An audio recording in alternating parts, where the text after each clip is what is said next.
চিবিয়ে চিবিয়ে খাবি, ঠিক আছে? বানরের মতন বুদ্ধি খুলবে তোর। তাই নাকি? একদম। কোদা বল, বুদ্ধি খুলছে না গো। তোর বুদ্ধি খুলছে না? বৃষ্টির জলে ধুয়ে গেছে এই কয়দিন যা বৃষ্টি হয়েছে। আমি তোকে নতুন বুদ্ধি জোগাড় করছি, দেখ। তোমার হাতে কি এটা? এটা হচ্ছে তোর বাঁধাকপির পাতা, আচ্ছা সঙ্গে হচ্ছে তোর সাদা অয়েল, কিংবা তুই জলও বলতে পারিস, ঠিক আছে? আচ্ছা যে কোনো একটা বলতে পারিস। তেল বললে তেল ভাব, জল ভাবলে জল ভাব, যেটা তোর হওয়ার মতো সেটা ভাব। কিন্তু ব্যাপারটা হলো এটাই যে সবজি খেলে মাথার বুদ্ধি খোলে। আচ্ছা। তাই আমি তোকে এই বাঁধাকপি পাতাতে ডিমে পোচ বানিয়ে খাওয়াচ্ছি, ঠিক আছে? এ তো পেট খারাপ হবে এই কাঁচা কোনো খেলে। পেট খারাপ হবে না রে ভাই। কি সব ভুলভাল করছে বুঝতে পারছি না, মাথায় ঢুকছে না আমার। দাঁড়া, 1 মিনিট দাঁড়া, টাইম দে। এই দেখ, তোর চক্করে না সুভদা তুলবে কি করে এটা এখন? সব তুলবো।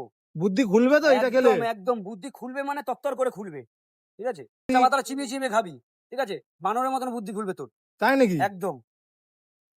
ইস, আমি কোনোদিনও কিন্তু খাইনি এরকম কাঁচা। এই দেখ, পুরো ঘেটে ঘ করে দিলাম তোকে।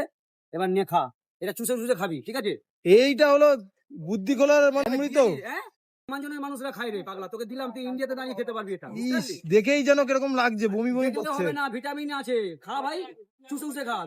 দেখলে হবে না ভাই, খরচা আছে। এই মাল কত দাম জানিস এই মালটা? কত? 70 টাকা।